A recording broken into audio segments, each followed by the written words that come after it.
to the regular monthly board meeting of the Lake City Development Corporation. It's April 16th, 2014. Let's rise for the Pledge of Allegiance. I pledge allegiance to the flag of the United States of America and to the republic for which it stands, one nation under God, indivisible, with liberty and justice for all. All right. First order of business, next order of business, public comment. We have anybody in the audience would like to address the board? I see none. So, yeah. Approval of minutes. So we have March 19th, 2014 board meeting minutes. Do I have a motion to approve those minutes? So moved. Second. Any questions, comments, or corrections? Seeing none, all those in favor say aye. Aye. Any opposed? No. Motion carries. Okay, we have a presentation this afternoon from Greg Cook, Executive Director, is that the right title? Yes, sir. Currently of the Panhandle Area Council. And welcome, Greg. Thank you, Danny. You're going to tell us a little bit about PAC as it's known. Yeah, hello, everyone. It's nice to meet you all, or see you if I already know you. And I appreciate the invitation, Danny and Tony, to come and present PAC. I became the executive director almost a year ago now, and a few weeks before I became the executive director, I did not know what PAC was.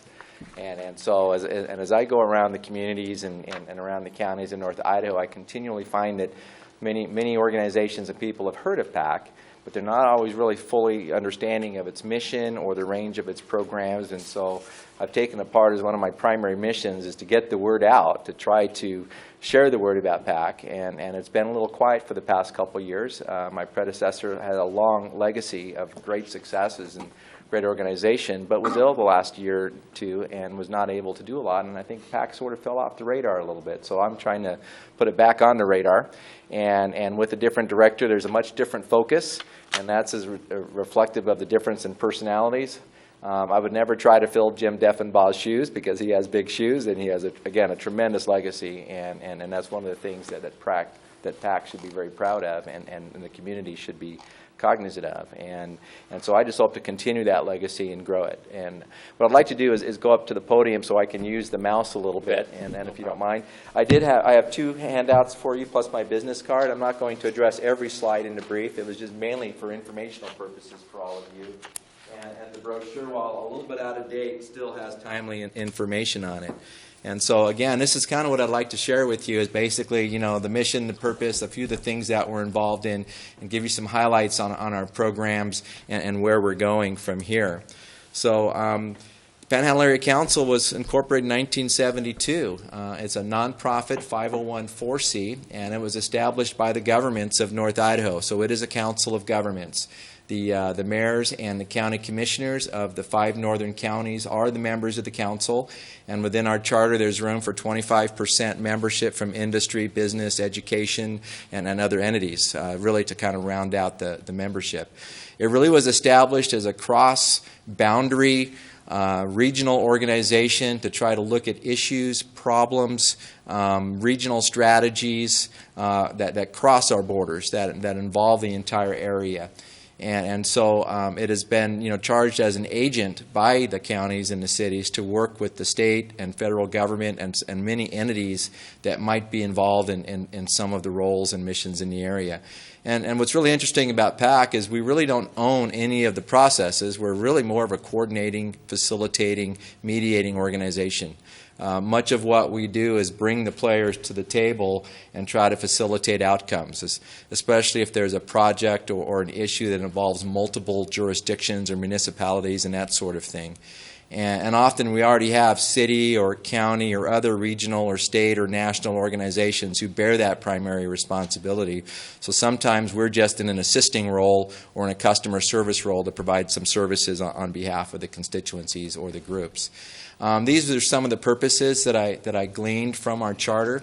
And again, regional issues, challenges, and opportunities to look and try to coordinate regional agreements, policies, and plans, promote growth and development, and to really become a quasi-expert on federal, state, and local programs that have regional impact. And we have found that in some of our larger entities in the county and city governments that they have a lot of staff and a lot of expertise in these areas, and so they're not quite as reliant on PAC assistance.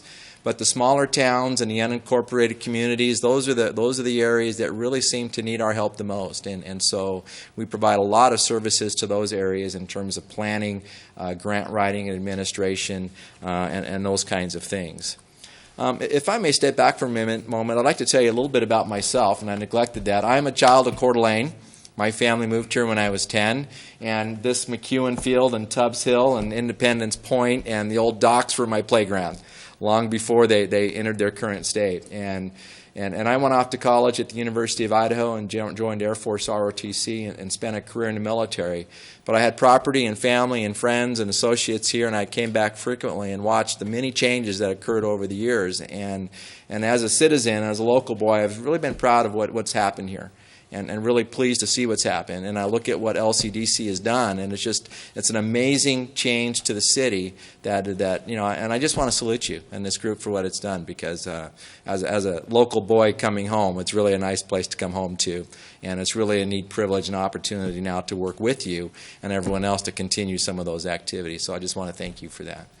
One of the big areas I'm really focusing on with the organization is to really increase our communication and connection ability, because one of our primary charters is to ensure effective communication. And we know we can't do that well individually, so we're really working on our collaborative capabilities through our website and our information management capabilities, because you think about trying to run a regional meeting where many of the members or many of the attendees have to drive several hours to get to you. It's really kind of a roadblock to what we do. So we're establishing a lot of collaborative, networking, go-to-meeting, online kinds of activities so that we can better reach out and enable more additional participation and be able to share information more freely. And that really we see as one of our key roles.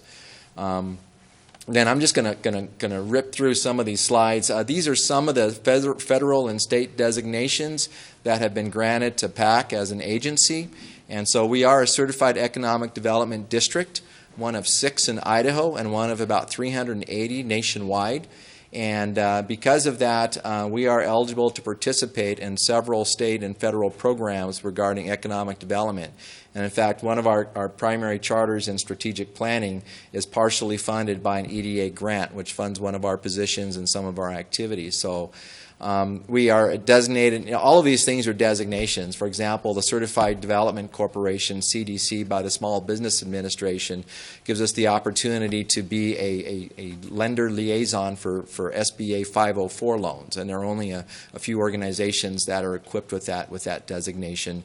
And some of the other things are temporary or long-standing, like the Flood Economic Recovery Agency.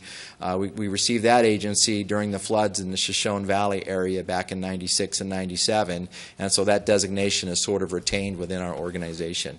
So it's an interesting mix of public and private partnerships, and these are just a few of the affiliations and organizations that we're currently involved with.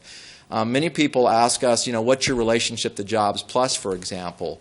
We're a 5-county regional organization for economic development where each of the counties has their own. And so if you look at Jobs Plus, Timber Plus, Bonner County, Boundary County, and Silver Valley Economic Development Corporations, each of those is designated at the county level to do their work. And typically they're only 1 or 2 people strong. And so they deal more with planning and liaison and coordination, where we have a lot of the administrative, financial, and other tools available to do more extensive work. And so we find that we need to work very closely with those organizations and assist them when they ask for it, and also to try to coordinate things, again, that cross the boundaries between the counties and between the other organizations. We've made it a point to become a member of all the area chambers of commerce so we can support our business development activities. Our primary charter is economic development. That's our primary mission from establishment. And we look at 3 pillars under that, which is business development, community development, and it's been defined as workforce development, but I like to tend to call it human development, because it's not only about our workforce, but it's about how education and other issues impact the economic development of our region. So business development is one of our core, and a lot of it is trying to get businesses off the ground, to provide innovative entrepreneurial training and counseling. We work closely with the Small Business Development Center within IC at Riverbend, and typically when someone comes in our door and asks for assistance, if they need help with their business plan, we'll refer them to the SBDC. And when they come back with a mature business plan and a good financing plan, then we help them try to find the resources to do that, whether it be a startup loan, whether it be working with a bank in an SBA program, working with USDA in their rural development programs. All of those programs are out there, and because of our designated agency, we're able to work within those programs. We have several revolving loan funds that have been created through grants or low-interest loans from USDA, from Commerce, and the Department of Labor. And those are all designed to stimulate job creation and business startup. And so many of these loan programs that we have where we partner with a bank are designed to reduce the risk to the financial institution, and some of that risk is actually passed on to the American taxpayer.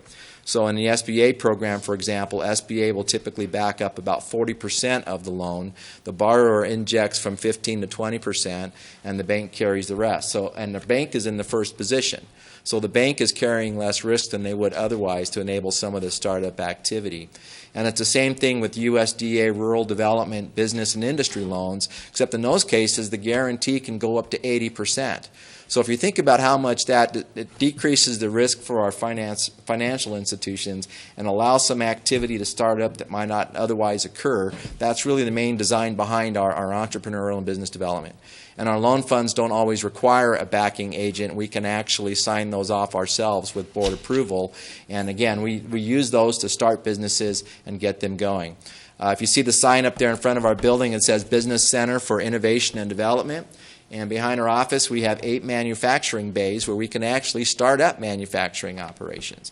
And we currently have a machine shop. We're starting a hard cider operation this summer to get that industry off the ground. We have a telecommunications company, a gun refurbishment company, and we also house offices where we can rent office space to organizations or business that just needs a space to work.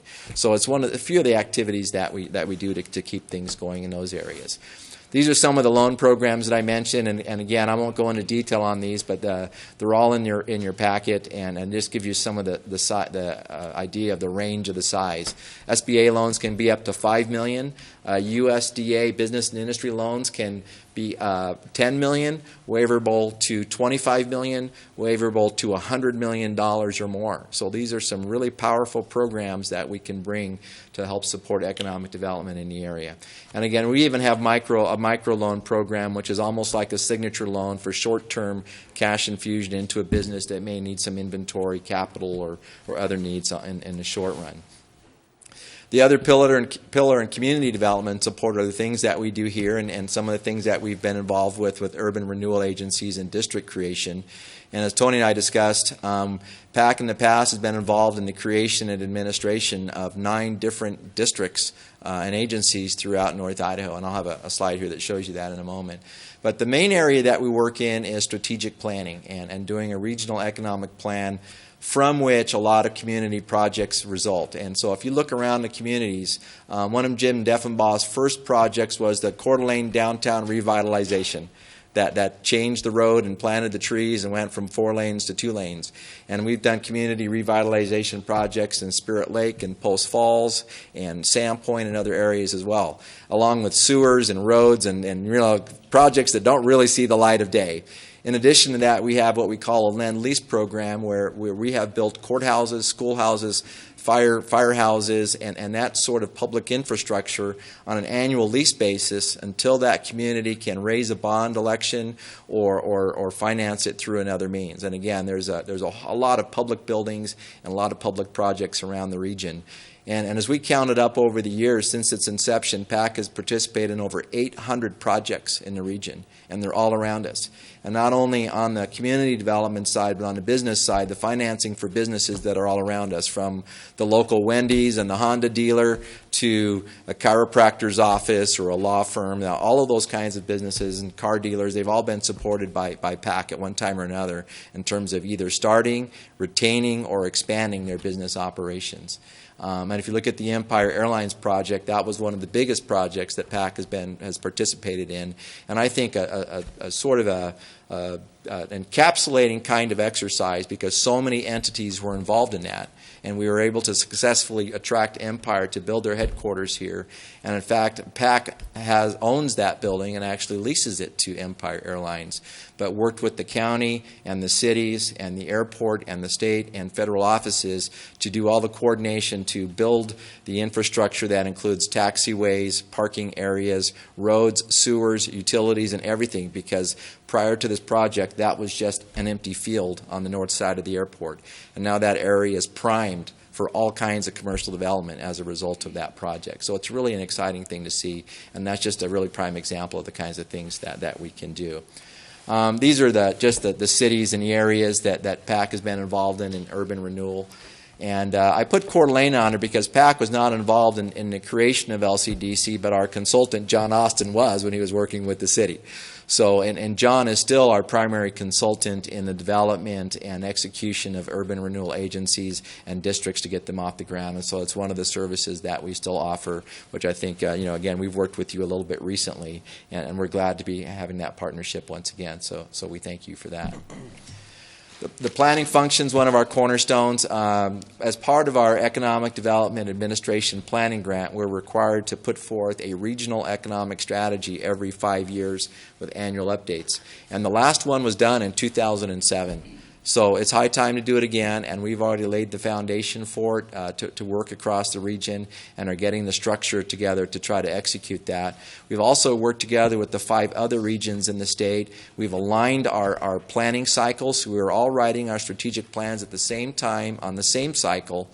And then in the end, we're going to integrate our plans into a statewide economic development strategy, and we're one of the first states in the nation to do that. There are less than a dozen states across the country that have attempted that, and Idaho, we hope, will lead the nation again in that kind of activity, and we're really excited about that.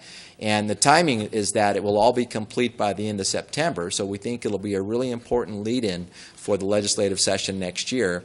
And if our designs come true with an annual update, it'll be a living, breathing document that'll require review and update every year. And once we establish the first one, the process, the cycle, will be much easier to execute in years on. So that's the bigger plan there. And this is just more about the strategy itself and what it contains. And again, that's in your handout if you want to look at that again later. In working with the other regions and the State Department of Commerce, we've built this project called Idaho Pathways in partnership with the University of Idaho. We received a planning grant to also help us execute this strategy. And there are 3 broad themes that developed on the pathways: empowered people, vital communities, and dynamic economies. And we've taken those 3 statements, and if you think about them, they align nicely with the 3 pillars that I mentioned earlier. And we've expanded that a little bit more for our region and calling it, our mission is to encourage, enable, and empower our people, building and sustaining vital, vibrant communities and dynamic and diverse economies. And so that really encompasses everything that we do. We're looking to try to connect our businesses and our industries and our supply chains, because we believe that anything that we can do to source locally and contribute locally and try to keep the economic dollars circulating locally will enhance our economic performance and decrease some of the shocks that occur in the area. Just recently, I traveled up to Sandpoint to meet with Coldwater Creek and the entire Sandpoint community to see how the impact of Coldwater Creek closing is going to impact them. And there are another 100 jobs here in Coeur d'Alene that go along with that. So when you think about 450 jobs in North Idaho, we would call that a disaster. And yet, we don't have to tuck our head between our legs and say nothing's happening. We're doing an aggressive, empowering, positive strategy to try to look at ways to start businesses, to encourage entrepreneurialism, to encourage businesses to take on more employees and soften the blow of that closing to the community. Because it's about a $25 million salary impact alone just in the Sandpoint area. And so, that is the kind of thing that we're trying to work with in all of our things, all of the projects that we do. This is a little bit of philosophy that I have about adding value. It's not just about dollars and property and materials. It's also about quality of life, quality of education, quality of community support, and all those kinds of things. And we look at a simple formula. Economic development is simply adding value, in whatever realm that comes in. These are some of the challenges that we think we're going to be addressing in our regional plan. And the two underpinnings that we think are probably the most important offhand from all the feedback already is communications infrastructure, providing broadband and access, informational access, and transportation links, connecting our cities, our downtowns to the other downtowns. And the two of these would enable a movement of people, goods, services, and information, which in any economic analysis study anywhere will show that if you improve the capability to do those things, then economic development and economic success usually follows. And we have some really big challenges in this area, especially like in the area of broadband, because it just is not cost effective to try to serve a small community of 3,000 or 300 when the same amount of infrastructure in another area of the country might support 30,000 or 50,000 people. So those are the kinds of challenges that we're really trying to address. There's a lot of opportunities, and I'm not going to go into detail on these. It's just part of some of the ideas that we're addressing in terms of our regional economic strategy development. This is part of the structure that we're encouraging. Currently, we really only have an executive board, and there really is not much of a support structure for the Panhandle Area Council to do its duties. And so we are proposing a policy nominating committee, an expansion of our financial operations and loan committee, and the regional strategy committee is developed to support the regional strategy development. But as you can see, that opens up a lot of opportunities for folks around the region to participate actively in what PAC is doing, because we don't believe it's a 7-member staff exercise. It's a regional exercise with a lot of citizens and a lot of constituencies and organizations involved. And so that really is the meat of our strategy. Internally, I've reorganized to meet these goals as well, and so this is our proposed new organization as well. And many of these divisions have 0, 1, or 2 people only in them. And so my goal is to fill out some of the organizational capabilities and really grow the organization to be able to do all these things. And once we do that, we'll be able to serve our communities and our counties and our businesses and our people so much more effectively and really begin to realize the true mission. So these are my main goals, and I welcome your questions. And again, thank you for your time today. Thanks, Greg. Do we have questions of Greg? You want to join us back at the table, Greg? I'll start off with just a couple.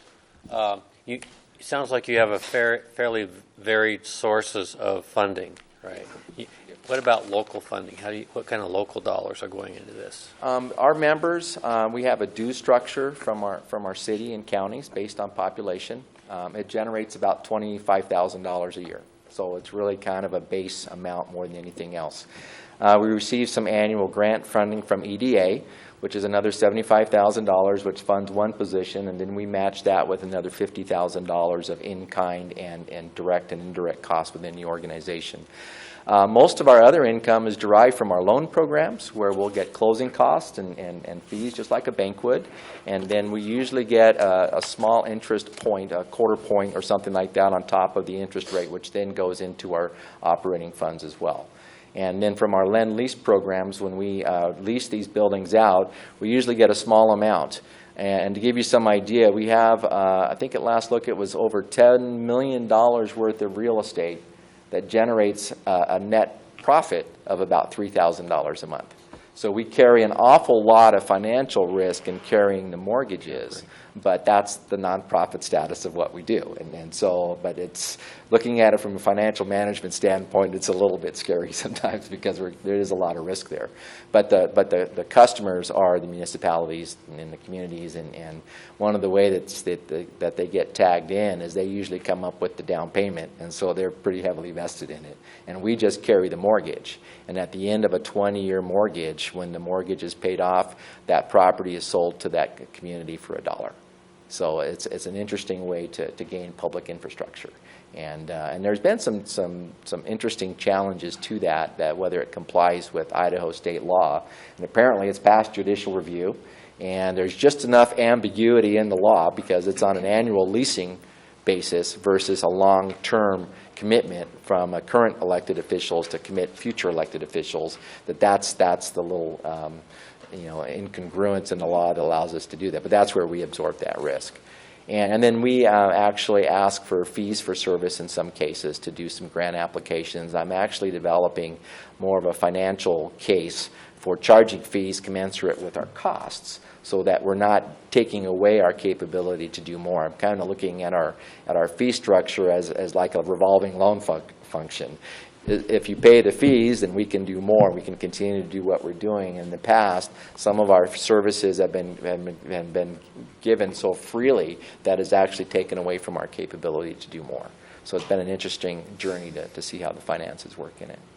Does that answer your question? Yeah, and then so you're looking for a better business model. That makes some sense. Yeah. It's you know, I think a lot of our new strategy revolves around many of the federal sources or state sources that PAC traditionally relied upon have changed or gone away. At one point in time, my understanding is PAC had about 25 employees because the Workforce Investment Board, which was funded by state and federal dollars, was based here, and so there was a staff to support that. There was an AmeriCorps volunteer program where several interns were paid under the AmeriCorps program to work within PAC and business development and other areas. And some of those programs have, quite frankly, just kind of withered away, and so we've had to look at other models. And we're a 501(c), so we can't accept donations, so we have to earn money the old-fashioned way. We have to earn it. Yeah. So what's the, in general numbers, what's your annual budget? We're actually exploring those numbers a little bit because there were a lot of activities that were under PAC's umbrella. For example, soil erosion and evasion and a program called SEEP, with that its program dollars were counted in our overall budget, and we're separating those monies out. But I would say in general, our operating budget is about, just rough order of magnitude, probably about $700,000–800,000 a year. It's a pretty good sized budget for a small nonprofit in North Idaho. So, yeah. Other questions? We'll have one more if nobody else has a question.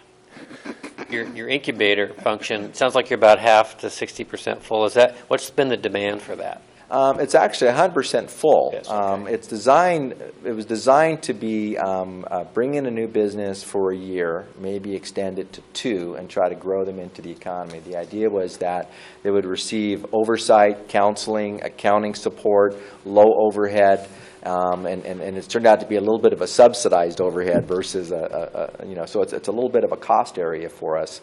And then it became a marriage of convenience.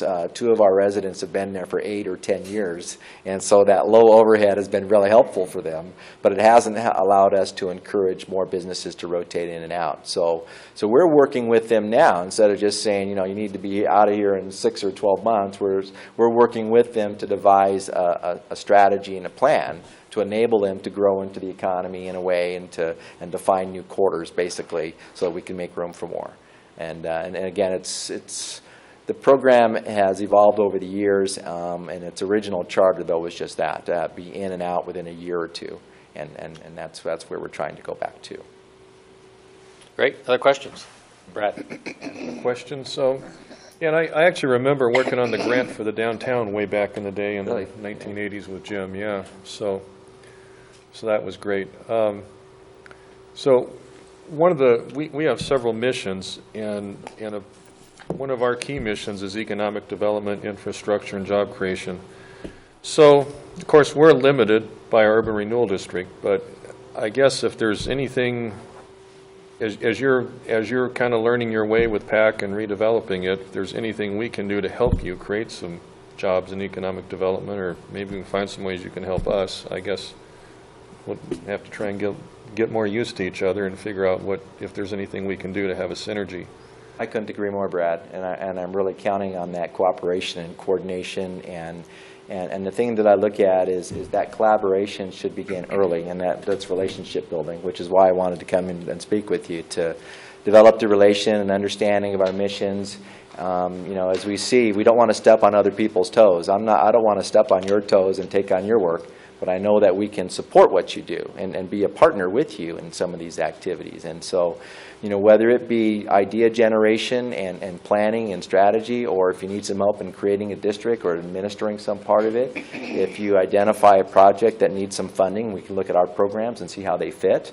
And we're in collaboration with NIC and community leaders and business leaders all over the place. And I know we've been approached by several performing arts organizations, for example, and all of whom want a facility separately. And we're encouraging that maybe perhaps we ought to have a larger single-use facility that can be expanded or contracted to meet everything from a small quartet that entertains 50 people to an amphitheater that seats 4,000. You know, and would it also be a basketball court? I don't know. But those are the kinds of things that we kind of look at, and in the end, we're approaching everything from a business sense. You know, does it pencil out? You know, what are the assumptions? What are the dollars that go into it? You know, who are the stakeholders? Who's putting cash into the deal and who will manage it? There's no reason why PAC couldn't manage that kind of thing. I'm looking at something like that as a performing arts incubator. Okay, and so we look at how can we incorporate education, training, and actual performances into the same facility. And so there may be something that is not just a facility for the performing arts, but it would be a community center where all of these activities could go along together. And then we would work with NIC and the University of Idaho and the groups to say, what do those training programs look like? Because there's a lot of jobs behind that, behind the production, behind all the filming, all of that sort of thing. And so we are engaged in wide-ranging discussions, and we're sort of collecting all of these things from a very holistic sense, and then looking for those opportunities, really looking for those opportunities. Yeah, I hope you can pursue that. I think that's something that would be great in the community, and it's needed. Yeah, it's so exciting. Keep us in mind and pursue that. Yeah, we'd love to see a arena, so keep that going forward. Denny, I have one question. About 2 years ago, Vista made a grant to NIC for an entrepreneurship program. Are you working with them? Yes, we are. Because that's a great link to your incubator program. It's an example of how we're really trying to increase the collaboration, and not only the internal collaboration, but the public knowledge of that collaboration. We've been working with the boys in the Innovation Collective group, and connected to NIC, and connected with the Vista and Jobs Plus, and together we've all been talking about how we can encourage innovation and entrepreneurialism. And with the University of Idaho also coming on board, we're looking at anything from maker spaces to incubators to coffee arenas where people can come in and have the capability to collaborate together. All of these things are all in the mix, and what we're discovering is we're trying to find, you know, where the leadership, who should take the lead and who's in support, and many times that seat rotates depending on what we're doing. And so, you know, we've identified, you know, we're actually looking at hosting Innovation Collectives activities in terms of umbrellaing their operation and giving them some office space to work from, and also engage them in our planning, you know, as a group willing to engage in some of this regional planning that we're talking about. So it is happening behind the scenes, and we're trying to bring it more out in the open so there's more opportunities for public participation. But a lot of that stuff is already occurring. Yeah. Good information, and as you mentioned, it's good for us to know what you're doing. You've got a lot going on, so as we can help each other, maybe opportunities will arise. Yeah, thank you. And I welcome any time you have a question or a query, or you know, if you think PAC might have a program that fits something, please feel free to give us a call. We'd be happy to come down or you know, initiate a look at it, just about anything. So great. Yeah. Thank you, Greg. Thank you. That's great. Thanks, Greg. And if you'll excuse me, I'm going to jump over into the Coeur d'Alene 2030 group tonight, which is meeting next door. Okay. Thank you once again. Appreciate it. Thanks for your efforts on that. All right, we're into committee reports. So, Financial Committee, Commissioner Caldwell. Yes, Mr. Chairman, let's go ahead and look, if we could, start with the Lake District, and we'll go with the balance sheet of the Lake District. For last month, the Lake District did experience a increase in cash of $27,564 from the prior month. If you go down to liability and funds balances, our mortgage and notes payables line item did increase during the month by $369,611. That was a result of us making our normal payments of $17,389, combined with the Washington Trust Bank bond draw that we needed to pay the invoice for CNI last month, and that was $387,000. So that's the reason the liabilities line has increased from the previous month. If you turn next to the profit and loss statement for, again, the Lake District, you will see that we had tax increment revenue during the month of $54,860, rent income from various properties of $12,030, interest income of $406, and we had a security deposit refund, forfeiture, 1,407. So total income was 68,703. And if you go down just a little ways on the expenditure side of the equation, that's where you'll see that we had the McEwen Park line item, which was the CNI invoice number 12, $386,594. And when we get to the payables, we'll go into more detail on where we're at as far as our total commitment and how much we have left to pay. So those were the significant items on the profit and loss statement. We did have one other item under repairs and maintenance, not near as big, but just to let you know, we did have to install a new furnace in one of our properties at 301 Lakeside because the existing one basically quit. So that's really the activity for the Lake District on the balance sheet and the profit and loss. The significant activity continues to be the McEwen Park, which is getting close to completion. Next, if we could go to the River District, and again, we'll start with the balance sheet on the River District. The River District had an increase of cash of $34,052 from the previous month, and the liabilities stayed about the same. There was no real significant activity. Then if you go to the profit and loss statement, again, for the River District, you'll see that we did have tax increment revenue of $42,153. We had interest income of $499 for total revenues, $42,652. All the expenses were typical and normal, but nothing stood out as unusual for a month, and those totaled $9,443. So you had a net profit over expenses of $33,209. Again, at least for right now, the major activity is happening in the Lake District as compared with the River District. See, Tony has passed out the payables, so we can talk about the payables and where we're at there. For the month, we do have a bill with Elam and Burke of $1,327. Holly Troxel bill is $1,462.50. Malter and Associates Consulting, that's our typical monthly bill for government relations of $2,205.88. Our ICRIMP fee, the second half payment for the year on our annual premium, that total is $2,672. And then Keith Erickson Consulting, we have a bill of $1,400. Appears this will be the last bill in that area for a while, and we'll be talking about that a little bit as well. Keith will be visiting with us, I think. I'm not sure, Tony. Then you go down a little bit further, and the last one is where you see the McEwen Park project, and we have a bill for that project of $731,677.22. If you total all the expenses for the month, it's $740,744.60.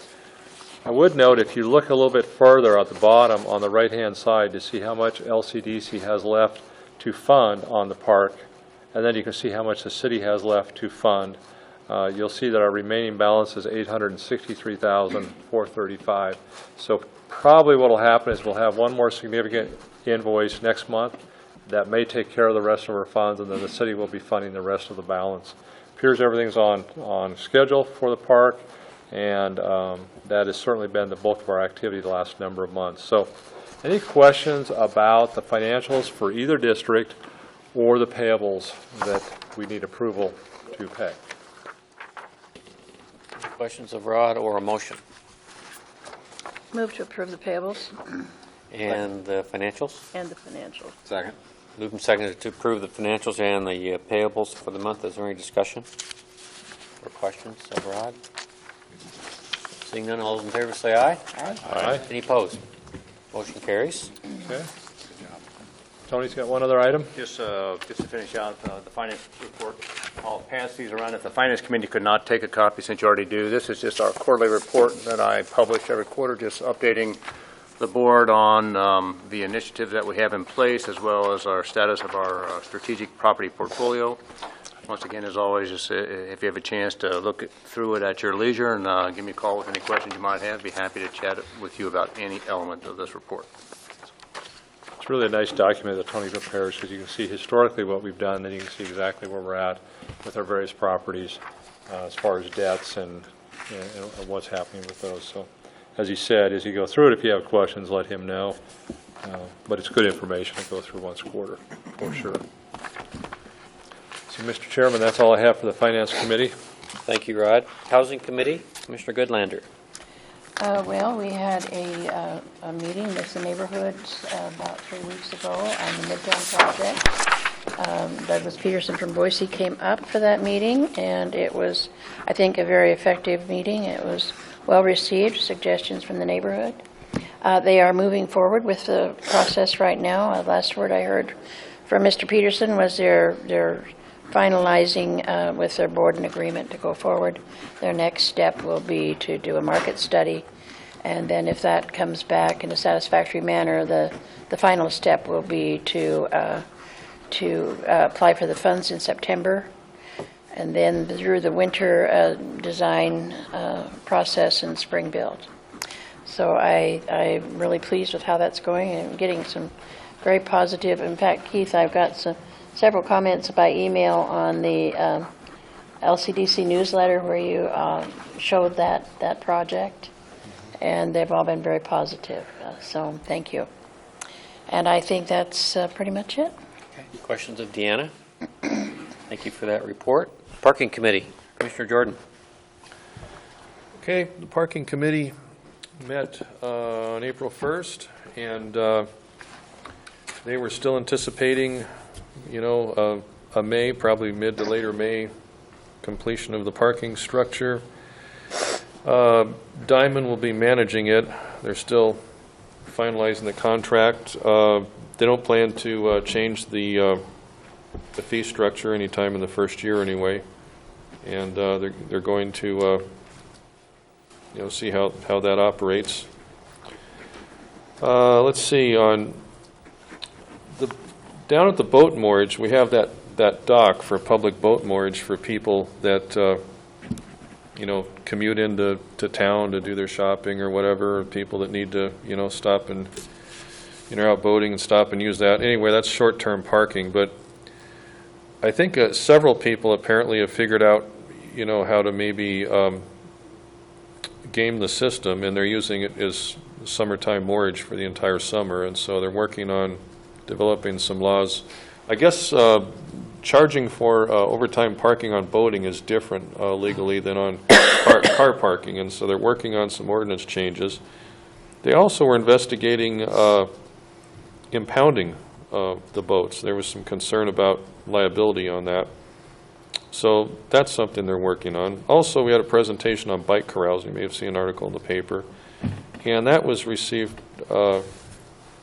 positively, and the staff was going to go ahead and work on that. We didn't take formal action because it wasn't on the agenda, but they were referred to the Bike Ped Committee, and the staff was going ahead on an informal basis and doing some work on that. So what the bike corrals would be is 2 or 3 key locations in the downtown. They would take one parking space in a key location, and you could probably park a dozen or 15 bicycles within that space, and they would mark it off and put some barricades there. That's a popular thing in a lot of cities, so we're looking at that, and you'll probably be hearing some more about that. And hopefully it can get done this summer. So that's my report right now. Seems like minimal capital expenditure to do something like that, right? Fairly minimal expenditure, yeah. Deanna, question? Yeah, 2 things, Brad. When they removed the parking on 4th Street, they also removed a handicap parking space. Are they looking at replacing that? As near as I know, there's one parking space on Sherman for handicap. There are no others. There are handicap, disability, whatever you want to call it. That's my first question. The second question, well, answer that one. Okay. Then I won't get too mixed up if you ask me too many questions. I haven't heard anything about that. I can tell you personally, way before I was even on the parking committee, I've been opposed all along the line of taking the parking off of 4th Street, but that's how the design worked out. And I haven't heard anything about that. I can check at the next meeting about the handicap spot. I think it's worth investigating. The other thing is the 2-hour free parking, will that be available? Because they have the kiosk now rather than the guy at the gate to pay for your parking in the parking garage? They're looking at an automated payment system. I don't want to try and describe it sitting here, but there's a newer automated system they're looking at that Diamond's going to do to manage the parking at the garage. And for the first year, they plan to still have the 2-hour free parking, and watch how that works. They plan not to try and rock the boat till they see how the parking is managed there. Probably by the time we have our next meeting, we have a meeting every other month now. At the next meeting, we'll probably have some more details on how this system is going to work there, and I can give you a report on that. Rod? I was just going to say on the parking garage, Brad, we knew when they designed it that it was not going to feel like underground parking. And I've gone down there with several people just to show them, and they're very surprised how nice it is. And it just doesn't seem like underground parking. And then to park and you're covered from the elements, if it's raining or snowing or anything like that, is pretty nice too. So I would just encourage everybody, if you could show people that parking, what they think it's going to be is so much different than what it is. It really makes a difference for people's perception of how that parking is going to work. Yeah, and you've got a good point. And it really isn't technically underground parking. Part of it is in the back, the underground parking, but for the most part, it's not dark and scary. For the most part, it's not really what you think of as underground subterranean parking. Most of it's in the open. Yeah, so it's nice. Yeah, good point. Even nicer when the stairs get opened up. Yeah, for sure. To the front street. Other questions of Brad? Okay. Good, no more questions. Thanks for that report, Brad. Takes us to Commissioner Patzer and Communications. Thank you, Mr. Chair. I'd ask Keith to join us. This will be the last time officially he'll be able to do this under our employment. It's kind of his swan song today. I think as of this meeting, when it's concluded, he'll be done as an employee of us. So earlier, I think it was Deanna, you had mentioned the newsletter, the 25th edition has come out. Very well done again, Keith. Thank you for the efforts you put in on our behalf. Tremendous amount of information in that particular document this month. And from my perspective, I want to thank you for the service that you provided to us. I know Bridge is an interesting span in the last couple of years, and you certainly have exceeded what I thought we were going to,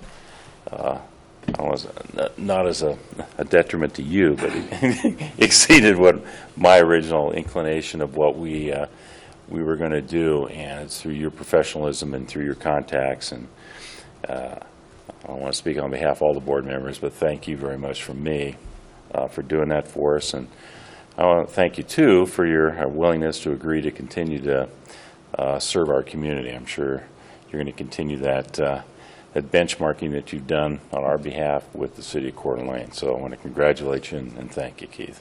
Thank you, Commissioner. I appreciate that. I was actually going to conclude with that, but since you had brought it up, as I'm sure you all know, first of all, it's been 2 years and a month. It's been an incredible opportunity for me. I've enjoyed every minute of it. I think it's been trailblazing on your behalf, not on mine. I'm just the kind of the guy that pushed the buttons. But I think other urban renewal agencies around the state saw what you had done. I think the community saw it. I don't think there was ever any resistance to it. I think even people that have concerns about urban renewal, liked the fact that you guys were doing, the board was doing what it could to maximize, the information that goes out to the public. There's a lot of confusion. And working with all of you, I think hopefully I was able to do that. I would hope moving forward that you consider, obviously it's a Board of Commissioners decision, but consider in some way, shape or form, continuing that effort.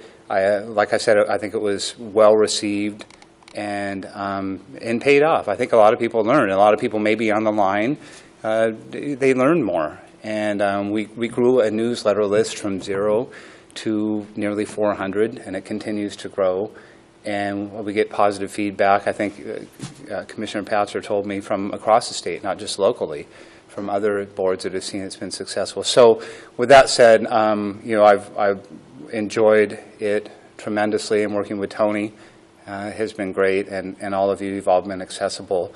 So, it'll be sad to go. But, and if there's a transition period, if you decide, whichever route you decide to go, if there's a transition period, I'm over at City Hall now, so I'm fairly close. So I'm not going anywhere far. So I appreciate that. I was going to close my remarks with that, but so if there's any questions at the end, that's fine. You mentioned McEwen, so I wanted to update you on McEwen. I talked to KXLY yesterday and told them what I'll tell you, and that is May 2nd, the park will open, but it won't, there was some confusion earlier, it won't open in its entirety. It will open on the east end, which is good because that's where all the interactive stuff is, the playground, the splash pad. The water won't be on yet, but you can admire it. The tennis court, the pickleball court, the basketball courts, all that east end will open, and what we're referring to as a soft opening. So what that means is on May 2nd, the gates will be open, and you can walk around, you can enjoy it, you can play. Following that, as the major contractor, CNI, progresses, we will open westward toward the resort. A lot of people say, it doesn't look anywhere near done. You won't be able to do this. But really, the infrastructure is in. There's some grading to do, some trails to do, some paving to do. But believe it or not, I was just at a Team McEwen meeting this morning, and they are still saying that by Memorial Day weekend, the park will be substantially complete. The entire park, the pavilion, the harbor house, all the trails. And I should back up and say on the 2nd, access to Tubbs Hill from the park will also be open. There's been a lot of questions about that. So it's coming together fast, and there's been some kind of, I don't want to say pessimism, but some questions on can you really do it by May 24th. And CNI, as early as this morning at a meeting I was at, said yes. And so we are on track to do that. But on the 2nd, so people know, it'll be that eastern part of the park. So it's looking good. The Front Avenue Promenade is coming together. There's a lot of excitement. A couple of events I want to mention. On May 24th, which is a Saturday before Memorial Day, the city's going to have I almost hesitate to call it a ribbon cutting, but an event to open the park. We'll have dignitaries there, we'll have hot dogs, we'll have water, we'll have a band. It'll probably start, and I'll have more details on the city's website and probably put them on, and I will put them on the Lcdc website too, probably an 11 to 2 thing. If the weather's good, it will be on the main entrance where the rainbow will eventually go at 4th Street. So we'll have Mayor Bloom will be there, probably Mayor Widmeyer. We'll have as many city council members as we can have. And so it should be kind of a good celebration, it won't go all day. But what will go all day is on July 2nd, that's what Coeur d'Alene has celebrated for, I think, 13 years, and that's Parks Day. And Parks Day is an all-day event that they used to go from park to park to park, and it might be July 12th. Okay. There you go. I got to look. Okay, July 12th, I'm sorry. But this year, instead of enjoying every single park, we're going to focus the whole thing at McEwen. And this will start with a pancake food put on by the Kiwanis.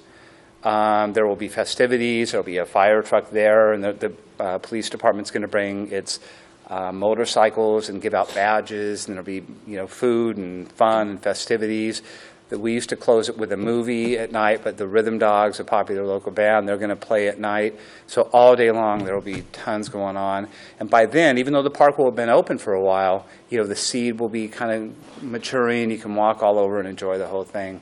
So May 24th and July 12th are the 2 dates. And we'll continue. I'm sure the newspaper will publicize it too.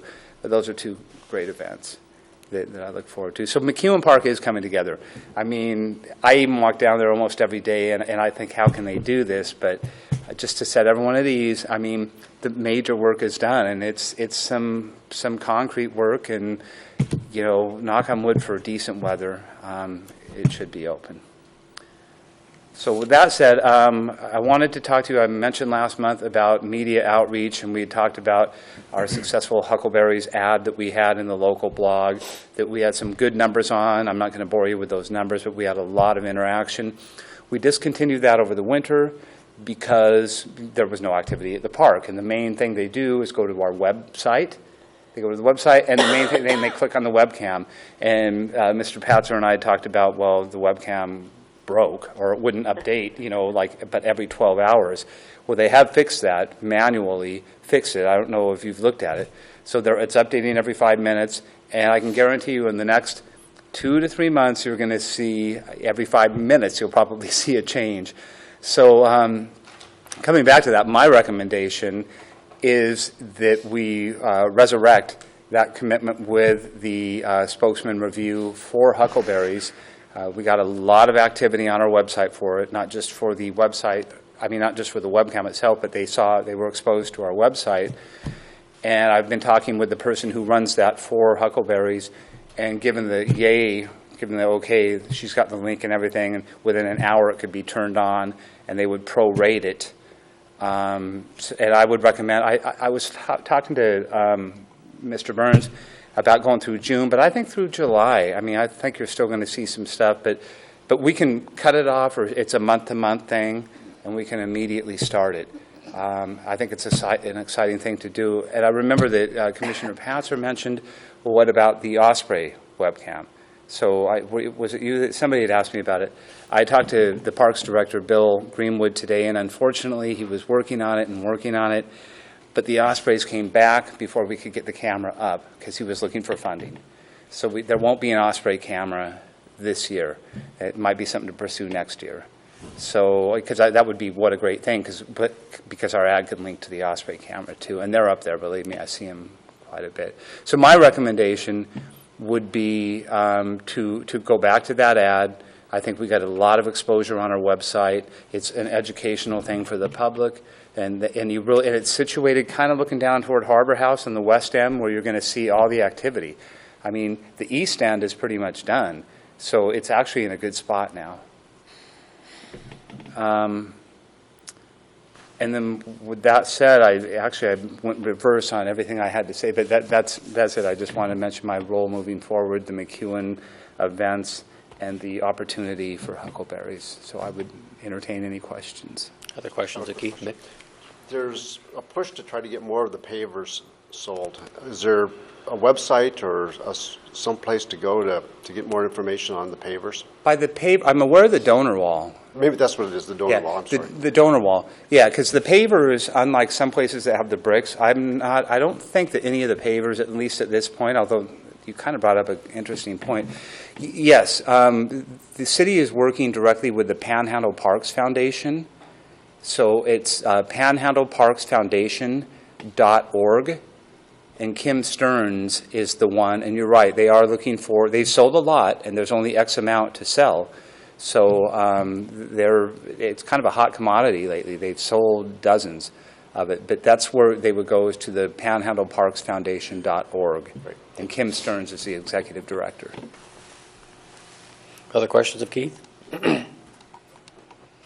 Keith, I want to echo Dave's comments, and thank you for all your good efforts on behalf of not only our agency, but the community, I think. And, the newsletter and all the communications work you've done was really an offshoot of our communication strategy that we went after several years ago. And I think without your journalistic skills and professionalism, we would not maybe have had the success we've had with that part of our effort, and particularly the newsletter. I think it's been a really valuable tool. I think for my money, I think it's something we need to continue to do for the public, because, like you say, whether everybody agrees with everything we do or not, it's good to have that information out there and available to the community. So thanks for all that. Yeah. Thank you. I think it's important to underscore again that through this transition, whichever route the board decides to go, if you need my assistance, I'm available for, whatever through the transition to make it a softer transition. Much appreciated. Yeah, thanks, Keith. Thanks, Keith. Thank you very much. And I hate to do this to you, but I've got to run next door, so Yeah. I need to also Understand. exit. So thank you very much. Good. Thanks, Steve. Thanks. Anything else, Mr. Patzer? Nothing at this point. Well, I'm not going to say it was a good report, but it was informative anyway. Gotcha. Thank you for that. Okay, so Executive Director's report. Tony. I'd like to make a motion that we reinstitute the Huckleberry's website. Is there a second? Second. That's, yeah. Discussion, sorry for cutting that off. Yeah, I think it's a really good idea. Through July? So 3 months? I think so. We can always stop earlier if we want, but I think we go through It'll be in the July. same spot, upper left-hand corner is the tile, kind of the first one, top, 300 a month. Sounds good. Any other discussion? Did Rod or Scott second? Mick seconded I that thought Mick. motion. Oh, I'm sorry. Okay. Alan. Al, motion made. Al and Mick. Thanks. Okay. No other discussion? All those in favor say aye. Aye. Any opposed? Motion carries. Thanks, Al. Anything else on communications before I send us to the next slide? Tony, Executive Director's report. 2 items for this evening. Just to remind everybody that we have our annual strategic planning session scheduled for April 22nd, next Tuesday, 7:30 a.m. at the Kroc Center. The public is welcome to attend. This is our annual time that we get together and visit with some community stakeholders and update our strategic goals and set tactical goals for the next fiscal year, which will be fiscal year 2015. So once again, April 22nd, 7:30 a.m. at the Kroc Center. And we have some invited guests, but we've also built in a public comment section to that agenda. So the public's welcome to. Who we got invited, Denny? Tony, you want to give them that one? We have Mayor Whitmire, we have Chairman Tondi from the County Commissioners, we have Steve Griffiths coming, we have Dr. Buck from University of Idaho, Dr. Dunlap from NIC, and Rocky Owens from Rocky Owens LCSC. from Lewis and Clark. So 6 invited guests, and then a venue for public comment. The other item, I just wanted to review do a quarterly review of our tactical goals for 2014. I emailed this out to you, and Jeff, if you could put this slide up for the viewing audience, if you wouldn't mind. Anybody need a copy? You all set? Basically, not a whole lot to comment on. In my opinion, I think we're moving forward on all the tactical goals that the board established for fiscal year 2014. I think it's looking good. And just to remind the folks viewing at home that we use a color coding sequencing for the status. Green is good, yellow would be, the goal would be in danger of not being achieved for the year, and red is that we're in deep trouble. So all looking green to me 6 months into our fiscal year. You can see the themes that we are addressing, public space, communication, higher education campus, finance, parking, workforce housing, and jobs. And then the success measures and responsible groups are listed there also. So I would take any feedback or any input as to where you think we're at, or if I'm off base a little bit on my assessment. Questions for Tony?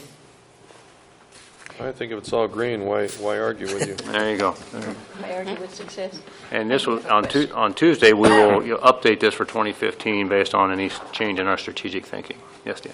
I just have a question on the RFQ process for the Four Corners. Do you know where we're at on Well, that? I do. I do know where we're at. The RFQ process, the city received some input from LCDC committee members that did provide input. They've collated that, and they plan to go to release the RFQ here within the next couple of weeks. And Mr. Greenwood, the city, has developed a sequencing of dates when things will happen. And Dave helped me here, he hopes to have the plan complete by this fall, Yeah. the master plan. Towards the end of the year. So, And coming before us, I think, 2 different times. Correct. Here. Yeah. Great. That's good news. Any other questions of Tony? that's all I have, Mr. Chairman. Thank you, Tony. Board Commissioner comments? Public comment? Motion to adjourn. Second. All those in favor say aye. Aye. Any opposed? Motion carries. Thank you. Very fast.